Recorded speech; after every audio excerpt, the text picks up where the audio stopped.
direct. Alors bonjour à tous et bienvenue pour ce nouveau webinaire de GBN Smith qui, comme vous le savez, s'inscrit dans une série de webinaires à thème. Alors ce webinaire est un peu spécial, comme vous allez le voir et comme vous avez pu le voir aussi dans le titre de celui-ci. On a décidé de vous partager des retours clients et d'inviter également certains de nos utilisateurs, donc certains de nos clients qui utilisent la solution. Donc on est ravis d'avoir avec nous Monsieur Butet et Monsieur Anquès qui se présenteront juste après et qui nous feront part de leur retour d'expérience sur les outils, d'accord. Donc, le but de ce webinaire, c'est vraiment d'échanger. C'est vraiment, par exemple, si vous avez des retours à nous faire également, vous qui êtes plutôt du côté invité, de nous le dire dans la partie questions ou chat. On vous donnera la parole et on pourra échanger là-dessus. Le but, c'est vraiment échanger sur les retours d'expérience et que ça soit le plus pertinent possible. Pour me présenter rapidement et pour ceux qui ne me connaissent pas encore, je suis Clément Lefebvre. Donc, je suis ingénieur avant-vente à GBN Smith. Donc, je reconnais des personnes familières dans la liste des invités. On a eu l'occasion de travailler sur des POC, des démos, etc. Pour ceux qui ne me connaissent pas encore ou qui ne connaissent pas encore GBN Smith, vous inquiétez pas, on va refaire un petit brief là-dessus. Je suis accompagné de Léonard Barnou aussi, qui est responsable avant-vente, qui va m'assister durant ce webinaire pour répondre à vos questions également. Voilà. Bonjour à tous. Alors, rapidement, je veux juste rapidement remettre le contexte de la société pour les personnes qui ne seraient pas au fait, et puis on passera au vif du sujet tout de suite après. Donc, comme vous savez, GBN Smith édite des solutions pour SAP et Business Objects. Comme vous le savez, on édite d'autres solutions aussi, on le verra tout de suite après. On est présent en France, Lille et Grenoble, et puis on est présent à l'étranger, aux États-Unis, en Angleterre et en Australie. Donc, on est à peu près 75-80 maintenant. Vous pouvez aussi voir, si vous êtes client, qu'on a une équipe support qui est assez solide. D'accord. Au niveau de la réactivité, on en est assez fiers. Ce sont des réponses qui sont le jour même. Voilà, on essaye toujours quand même de vous répondre assez rapidement pour pas que ça soit bloquant de votre côté. Donc, on a à peu près la moitié de l'effectif qui est en R&D. On a à peu près 500 clients. Je ne vais pas tous les passer en revue, mais on est dans tous les domaines, donc que ce soit public, privé, industrie, pharmaceutique, bancaire, etc. Petit mot au sujet de SAP. Si vous ne le savez pas encore, nous sommes partenaires technologiques avec SAP.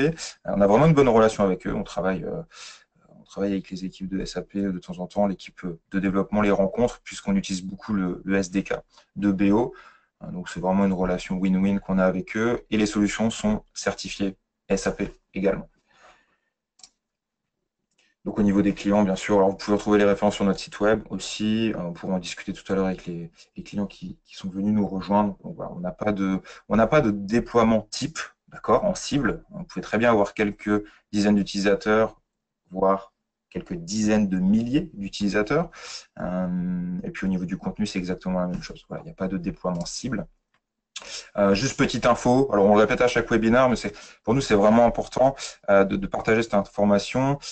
Donc Denis Père, qui était un des fondateurs de Business Objects, qui a inventé la BI à l'époque, a rejoint le comité de direction de GBN Smith, puisqu'en fait il s'y retrouve, comme lui à l'époque avait inventé la Business Intelligence, s'y retrouve dans notre projet d'Administration Intelligence, qui, comme vous le savez, se veut apporter une nouvelle vision, une nouvelle administration à l'administrateur. Alors, rapidement, j'en parle toujours parce que on va de plus en plus en parler, même avec nos clients actuels. Depuis 10 ans, on va fêter nos 10 ans cette année d'ailleurs, on est focalisé sur 368, qui est une suite d'outils pour SAP BO, d'accord.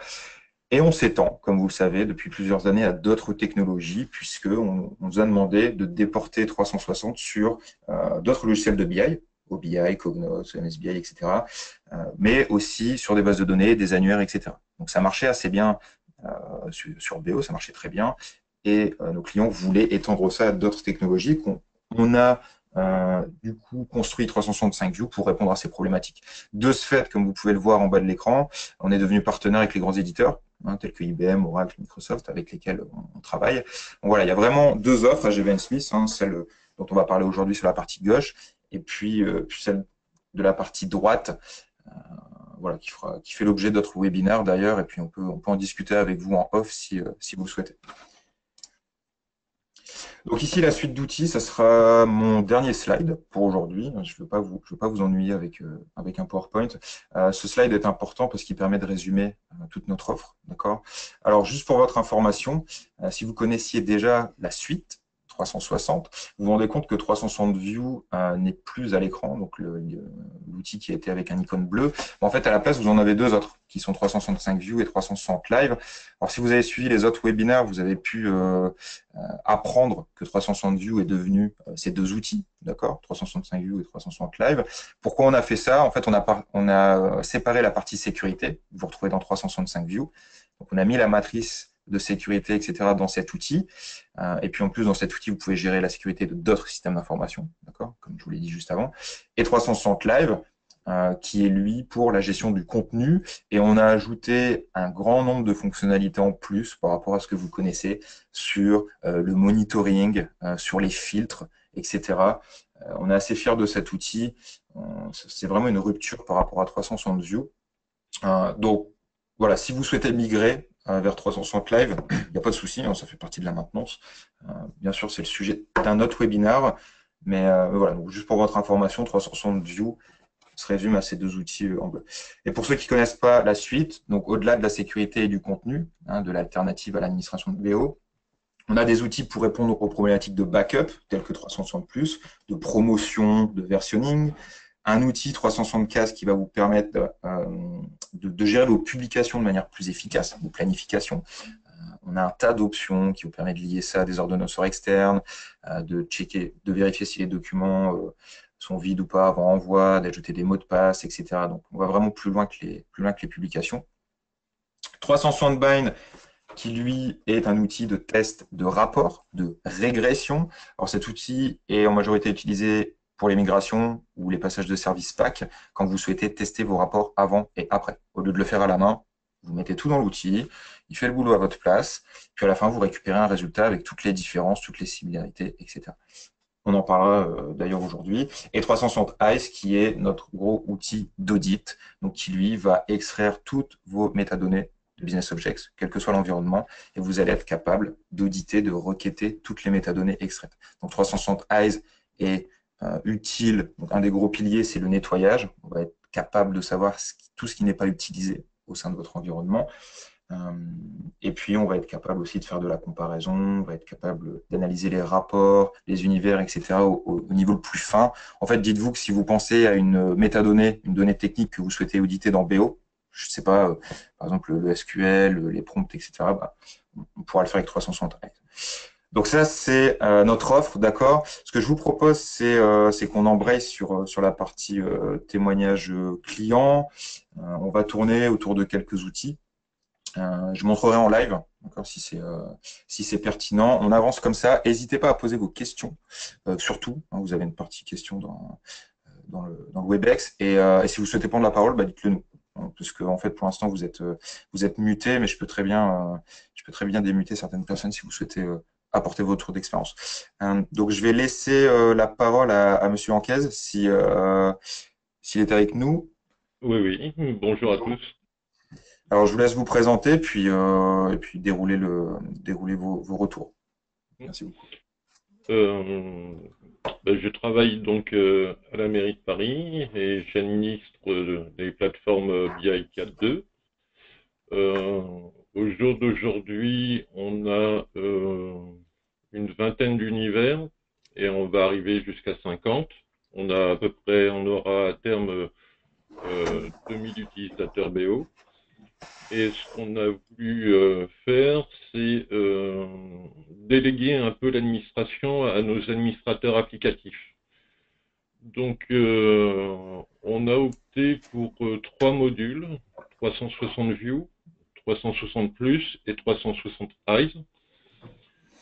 Le 360 View nous est très utile déjà par certaines options d'audit qui nous permettent de savoir les utilisateurs jamais connectés, les derniers utilisateurs connectés, parce qu'on est en train de faire un peu la chasse aux licences. Donc, grâce à ces deux états-là, ça nous permet de régulièrement contacter nos maîtrises d'ouvrage et leur dire, bon, vous avez encore besoin de des comptes ou pas. Euh, Sinon, dans cette partie-là, alors ce qui est très très utile, enfin ce qui nous a été très utile dernièrement, il nous est arrivé un petit souci, même un gros. Il y a tout un dossier d'univers qui a été supprimé. Donc ça faisait des semaines de travail. Et en parallèle de ça, sur une autre opération de promotion, comme elle n'avait pas abouti, on a vidé la corbeille de BO. Donc tout le travail était perdu. Et grâce à 360 plus, euh, qui nous a permis qui nous permet de faire régulièrement des sauvegardes, on a exactement, voilà, la trash bin. Oui. C'est une petite corbeille qui est très utile. Là, je vous laisse présenter l'aspect technique. Oui, oui, bah en fait, c'est un très bon cas d'usage, en fait, comme vous le soulignez. 360 plus, c'est notre outil de backup qui sert d'assurance, d'accord? Vous n'allez pas l'utiliser forcément tous les jours. Le but de cet outil, c'est de faire tourner un backup donc, tous les jours. Je suppose que vous le faites tourner tous les jours, monsieur Vanquez? Oui, oui, tous les jours, et on essaie de surveiller la place que ça occupe pour l'instant, parce qu'on s'est aperçu qu'il faut vraiment un serveur de fichiers dédié et, pour l'utiliser et non pas le laisser directement sur le serveur BO. Oui. Bah, effectivement, c'est mieux d'externaliser la sauvegarde. Donc la sauvegarde, pour ceux qui connaissent pas 360 plus, va se faire sur un dossier, sur un serveur d'application. Alors la première sauvegarde, alors je pense que vous n'allez pas me contredire, monsieur Anquez, prend un peu de temps.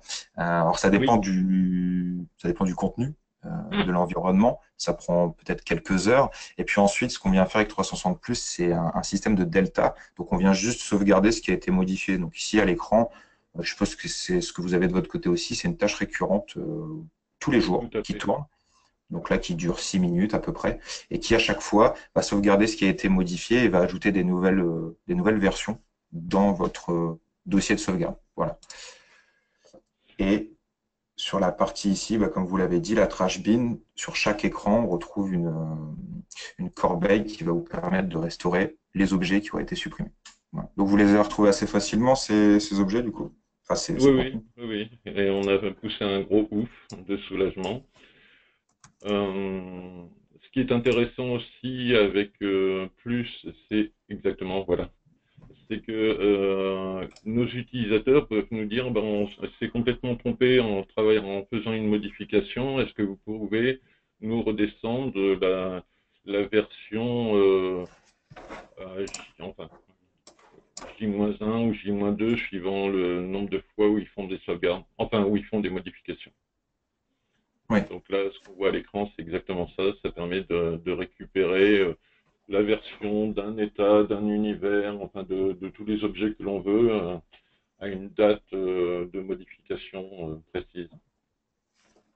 Ouais, juste pour ajouter une petite chose, alors pour certains contenus, vous pouvez comparer la version que vous avez actuellement avec la version d'avant pour être sûr.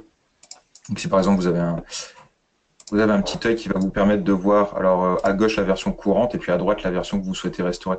Donc là on vous dit clairement, vous avez un code couleur, l'objet en bleu existe maintenant mais n'existait pas avant. Vous avez des codes rouges, etc.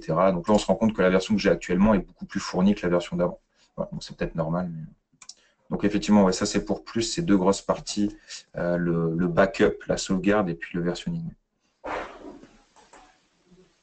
Tout à fait. Donc là, ensuite, c'est la partie 360 Eyes qu'on utilise.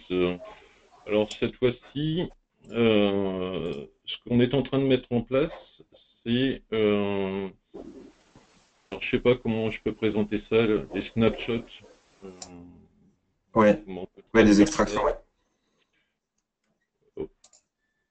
Donc, oui, ce que je voulais dire, Ce qu'on veut, c'est mettre à disposition des administrateurs applicatifs les différents états qui sont proposés dans, dans la CMC ou via Webi, mais qu'ils ne voient que leurs données.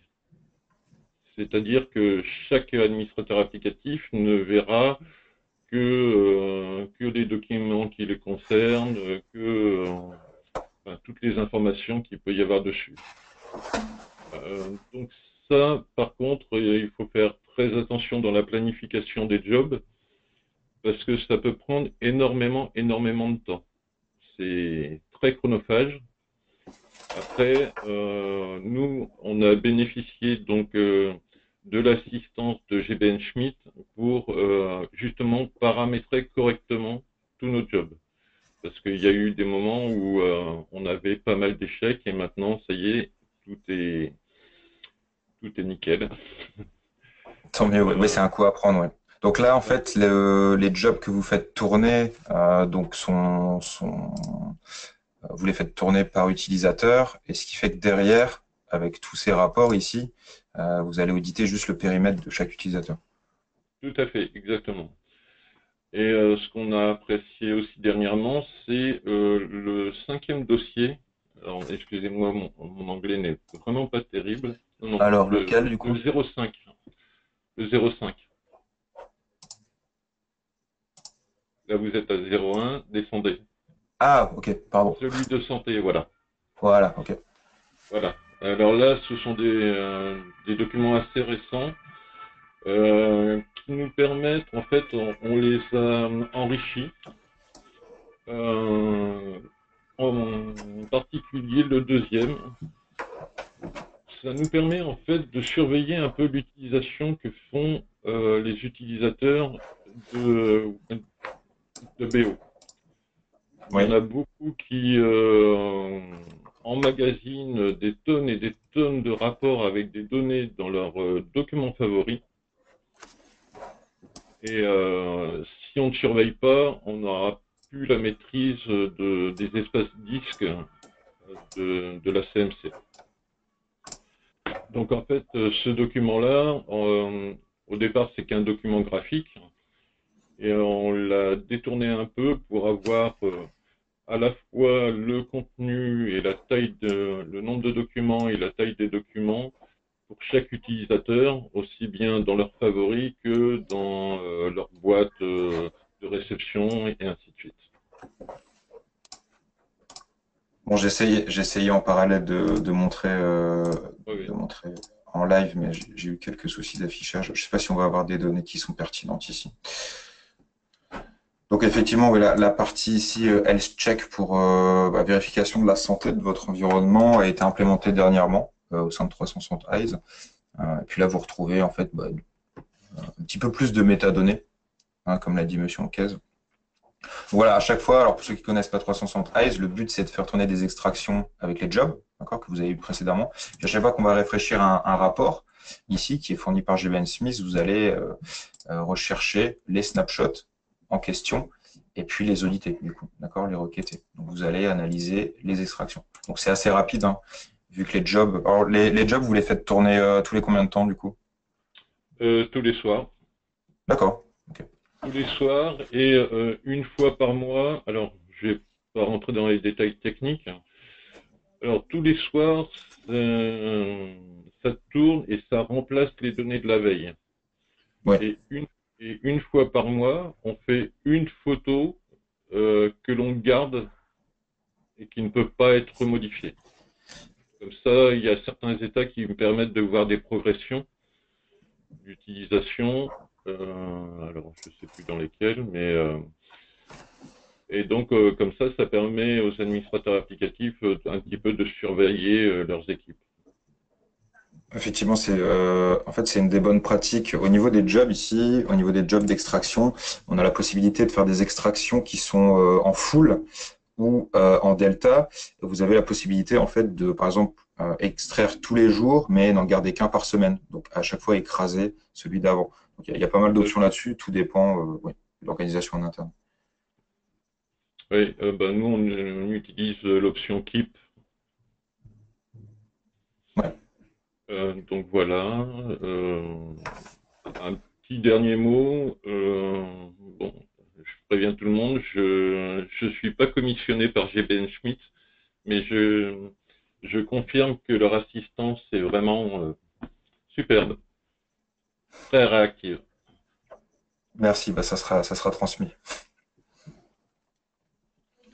En fait, on a encore la chance d'être une entreprise à taille humaine et donc vraiment tout le monde se parle ici en interne et dès qu'on a un problème d'un client, hein, que ça descende vers le dev ou directement via un commercial, etc., la résolution généralement va assez vite.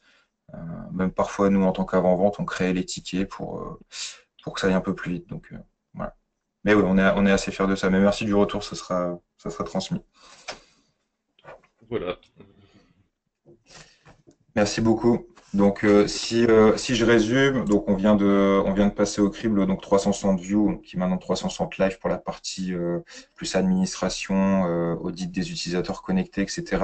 La partie plus pour sauvegarde et versionning, et puis la partie eyes pour la partie audit. Voilà. Merci beaucoup, Monsieur Anquet, c'était très intéressant. Je vous en prie. Alors, si Monsieur Butet est avec nous, Je suis là. parfait. Ah, je vous laisse vous présenter également. Donc, Marc Butet, je travaille au sein du groupe VSMP Otirus, qui est le leader mondial de tout ce qui est production de produits semi-finis de titane, principalement pour l'aérospace. Et je travaille au sein d'une des entités du groupe qui est en Suisse, où l'on gère l'informatique pour tout ce qui est Europe et Asie. Et dans l'équipe, on a justement une partie BI. Donc, il y a à peu près 5-6 ans, on a regardé pour changer notre façon de faire nos rapports. La décision a été prise de partir sur SAP Business Object. On s'est très vite rendu compte que l'administration au sein de Business Object était assez lourde et pas très intuitive. Donc, en regardant un peu sur le marché ce qui existait, on est très vite tombé sur GBN Smith. Et leurs outils nous ont convaincus. Ça fait maintenant donc à peu près, si je me trompe pas, 4 ou 5 ans hein, qu'on travaille avec GBN Smith, principalement sur la partie gestion des droits et planification de rapports. Donc pour la D'accord. planification de rapports, je laisserai peut-être mon collègue Julien Brel en parler, c'est lui qui s'occupe de ça. Mais bon, il y a au niveau de la sécurité et des droits, c'est quand même beaucoup plus simple de gérer ça. Donc nous, on a décidé de ne donner aucun droit à des utilisateurs. On travaille tout avec des groupes. Donc on a défini des groupes en fonction des pays, des départements, des équipes dans certains départements. Et il y a justement J'ouvre la matrice en même temps hein, pour. Mhm. Donc c'est vraiment très aisé de mettre en place tout ça. D'accord. Donc vous utilisez du coup cette matrice. Est-ce que vous pouvez nous peut-être nous faire un petit retour sur cette matrice pour expliquer un peu aux personnes. Donc là on a les droits explicites en gras, les droits hérités en gris, etc. Donc ça c'est vraiment ça vous simplifie vraiment la vie par rapport à BO. Ah, c'est clair. Alors bon, ça change pas du fait qu'il faut définir sa stratégie de sécurité. Donc ça, on l'a fait avant.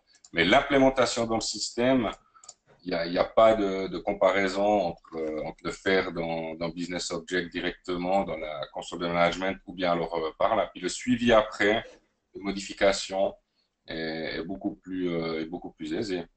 Et on voit visuellement aussi, c'est beaucoup plus clair. Donc là, on voit tout le monde a les accès full control. Je pense que c'est pour la démo. Mais il y a Ouais. il y a évidemment différents niveaux de droit qu'on peut donner aux différents types d'utilisateurs. Ouais, ce qu'il y a de bien avec cette matrice. Alors juste pour information, j'en profite hein, pour rebondir. En fait, c'est cette matrice qu'on a décidé de mettre sur d'autres technologies que BO. C'est cette matrice qui nous a été demandée. Donc c'est pour ça qu'on a créé 365 pour la petite histoire. Et donc cette matrice marche bien pour BO, forcément, parce que sur BO, vous êtes au clic droit un petit peu partout, vous n'avez pas de vue d'ensemble, mais pour les autres technologies aussi. On retrouve ça sur les logiciels de BI, de base de données, de GED, etc. Et donc cette matrice, on a réussi à la déporter sur les autres technos. Donc on retrouve exactement la même manière de faire. Ces matrices, juste petite question comme ça, peut-être que c'est oui ou non, vous les exportez ou pas, ces matrices, pour auditer la sécurité ou pour garder une trace?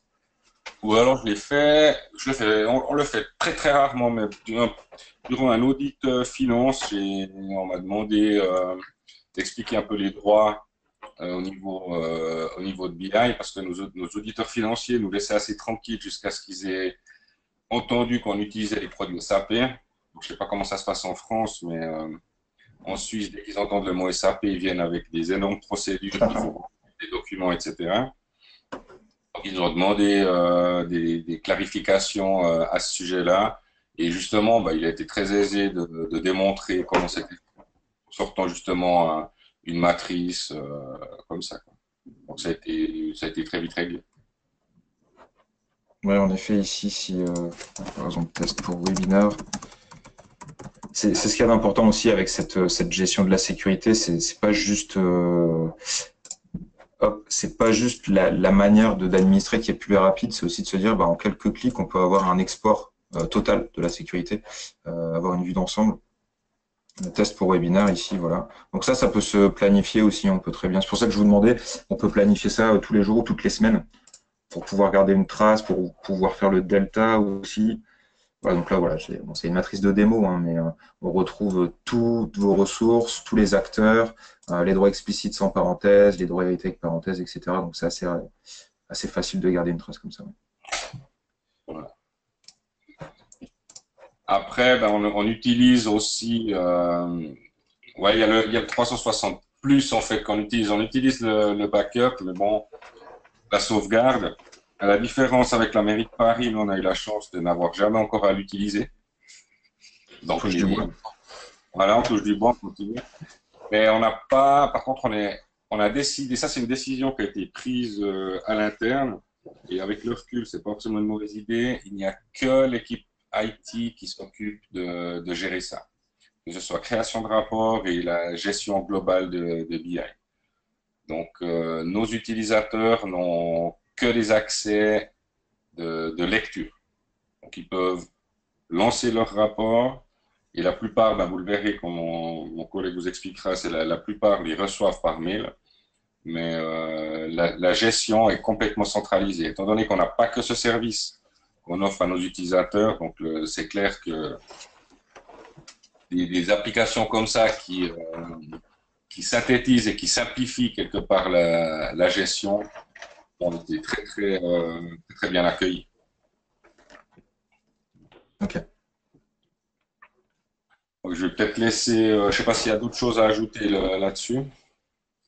Non, bah c'est bah, sur la partie view, c'est bien, c'est parfait. Bah, comme ça, on aurait pu montrer aux personnes la partie matrice.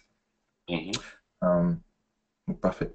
Alors après, dans 360 vues, il y a d'autres fonctionnalités, forcément, qui sont plus ou moins utilisées, telles que la mise à jour en masse, l'export, l'import, etc., qui permettent de gagner du temps aussi, un peu comme la sécurité.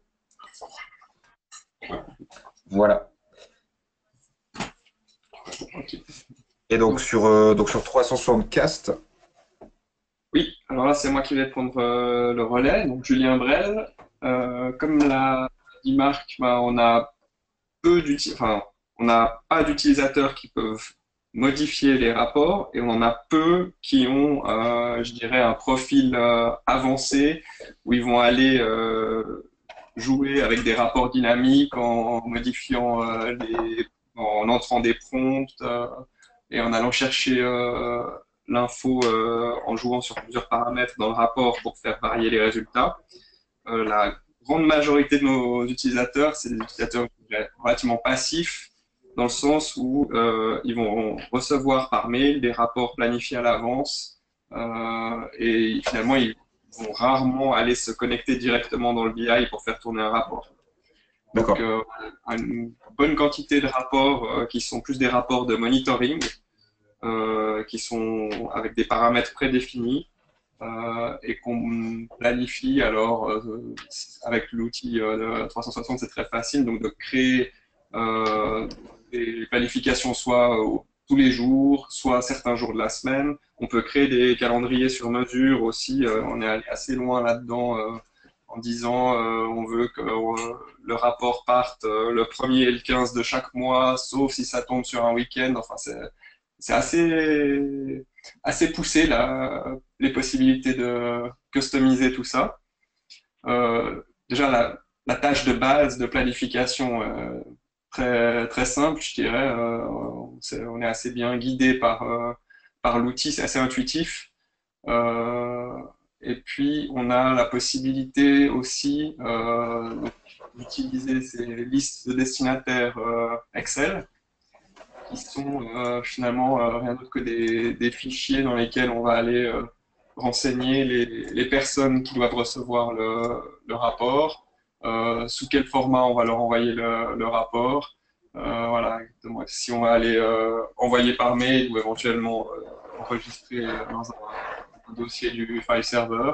Et là, on voit dans l'exemple colonne D et E qu'on peut pré-renseigner des prompts dans le rapport pour que si tu as un rapport avec des filtres à remplir par l'utilisateur, bah, ces filtres puissent être remplis par l'outil de scheduling au moment où le rapport est lancé. Ouais, donc je me permets de vous couper. Donc pour les personnes qui connaissent pas Cast, en fait le but il y a deux étapes: construire une liste de destinataires, comme vous l'avez dit, et puis de l'autre c'est de créer une tâche qui va utiliser cette liste. Donc en fait dans cette liste de destinations, vous allez renseigner toutes les destinations. Alors vous avez pas mal de types, hein. Et puis ensuite libre à vous de renseigner 2, 3, 10, 100 colonnes qui vont correspondre à des valeurs d'invite, des valeurs de filtre, parce que vous allez être capable de filtrer encore plus vos rapports. Vous êtes capable de planifier juste certains onglets, d'ajouter des mots de passe, etc. Donc vraiment, le but, c'est de construire cette ou ces listes de destinations. Du coup, de votre côté, vous avez géré comment? Vous avez une grosse liste de destinations ou vous en avez plusieurs Non, petites? alors, dans la mesure du possible, on a essayé de regrouper quand on pouvait. S'il y a plusieurs rapports qui partent chez les mêmes personnes avec les mêmes périodicités, etc. Mais on a quand même passablement de listes différentes qui correspondent aux différents groupes d'utilisateurs pour les rapports qu'on a planifiés. D'accord. Puis Et une chose donc, qui est intéressante oui, aussi par rapport au suivi de ces planifications, c'est tous les logs qu'on peut consulter en permanence. Donc, bah, déjà dans la tâche, c'est possible de paramétrer pour recevoir des alertes, soit par mail, soit de nouveau un fichier texte enregistré sur le serveur en cas d'échec de la tâche. Si pour une raison X ou Y, elle ne s'exécute pas comme il faut. Ça permet d'être averti tout de suite. Et ensuite, on a un outil. Donc, voilà. hop, ouais, je fais en parallèle, hein. Comme ça, on va Oui. pouvoir montrer.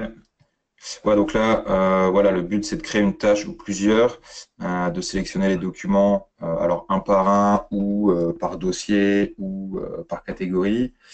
Et puis ensuite, pour chaque document, voilà, on va vous permettre en fait de choisir les prompts, donc soit de manière statique, soit de manière dynamique, donc qui va correspondre à une colonne du fichier Excel. Voilà. Et donc, Donc là, vous, ce que vous il y a disiez, oui. point, voilà, notification où on peut ici définir bah, soit par email, soit sur un chemin serveur euh, le- d'envoyer une notification. Alors nous, on a décidé de pas envoyer une notification quand ça s'est bien passé, parce que sinon on serait un peu inondé d'emails. Mais par contre, en cas d'échec de la tâche, on veut recevoir l'information pour pouvoir ensuite aller consulter les logs et comprendre ce qui s'est passé. C'est sûr. Donc ça, c'est aussi quelque chose qui est assez facile à faire. Euh, On a aussi la possibilité dans cet outil de combiner plusieurs rapports en un seul document pour éviter d'envoyer 5 emails au même utilisateur. Une fonctionnalité qui est assez pratique. Oui, on a pas mal d'options ici, ouais, qui permettent d'aller beaucoup plus loin que ce qu'on trouve dans BO. Vous planifiez combien de rapports du coup avec 364? Enfin, il y en a. Là, actuellement, on en a un peu plus d'une vingtaine qui sont planifiés à différentes périodicités. D'accord. Ouais, puis effectivement ici, donc par email, on peut aussi choisir. Voilà, je fais un petit peu de travers hein, toutes les fonctionnalités, mais vous pouvez choisir aussi une colonne du fichier Excel au niveau du titre de l'email ou du sujet, etc. Donc en fait, suivant les personnes, elles vont recevoir un email différent. Voilà. On peut vraiment aller loin. Oui, donc là, c'est vrai que par rapport au fichier Excel qui est utilisé, c'est possible pour le même rapport de le faire tourner avec des valeurs d'invite complètement différentes en fonction de l'utilisateur. Typiquement, pour un rapport de vente, que chaque vendeur reçoive uniquement les données qui correspondent à son compte ou ses comptes clients et pas à ceux des autres. Donc ça, c'est vrai que avec une seule tâche planifiée, on arrive à envoyer le même rapport à différentes personnes avec un contenu qui est vraiment spécifique à chaque personne.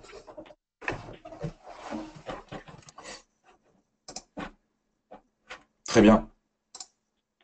Mais bon cas d'usage aussi de 364. C'est vrai qu'on n'a pas beaucoup de retours de 364 puisque ce sont des outils qui sont vraiment liés à vos environnements, à votre organisation. Et moi, je connais pas deux clients qui utilisent 364 de la même manière.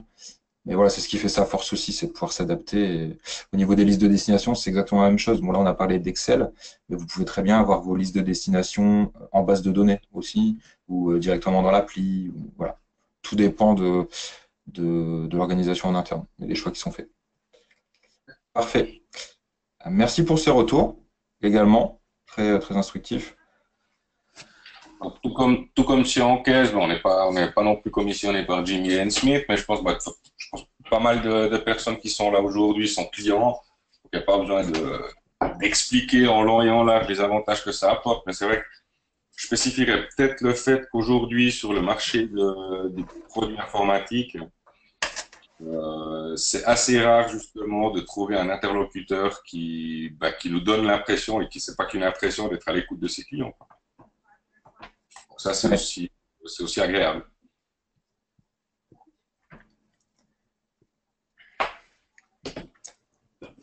Alors, en fait, moi j'avais prévu d'autres retours, mais je pense qu'on va pas les passer en revue parce qu'on avait prévu une demi-heure et on a eu pas mal de choses. Si certaines personnes ont des questions ou souhaitent réagir ou souhaitent même partager des choses, dites-le nous hein, dans la partie questions, comme ça je pourrais vous donner accès au son. Je vais pas démuter tout le monde parce que sinon ça va être un gros brouhaha. Voilà, donc je vais laisser la partie questions ouverte quelques temps. Je vais remercier nos interlocuteurs aujourd'hui. Alors c'était la première fois qu'on le faisait, je suis assez content parce qu'on a eu des bons retours, donc merci pour ça. C'était très pertinent. Voilà. Donc, je pense que c'est un format à reprendre plus tard. Alors juste pour votre information, comme vous le savez, on a une série de webinaires, donc il y en a d'autres qui vont arriver. Donc ce semestre et puis le semestre prochain. On va essayer à chaque fois de reprendre le même format, donc on va sûrement avoir un autre webinaire de ce type. Alors peut-être qu'on planifiera 1 heure, pourquoi pas, si on a pas mal de retours, ou on fera exactement la même chose. D'accord, on fera intervenir des clients qui souhaitent parler de nos solutions. Donc vous allez généralement recevoir des invites hein, de notre équipe marketing pour ces webinaires. On veut surtout pas vous spammer. Et, voilà, vous allez avoir je pense que c'est une fois tous les 3 semaines ou une fois tous les 1 mois. Il y aura sûrement un webinaire à thème qui sera sur la migration, sur nos nouveaux outils, etc. Voilà. Ben, je remercie tout le monde pour la participation. Je remercie encore nos interlocuteurs, Monsieur Butet, Monsieur Anquez. N'hésitez pas à revenir vers nous par email. Vous savez qu'on est disponible, hein, ou même par téléphone, ou revenir vers votre responsable commercial si vous souhaitez plus d'infos. Voilà, sur ces outils. Je laisse ouvert le webinaire quelques instants. Merci beaucoup. À bientôt. À bientôt. À bientôt.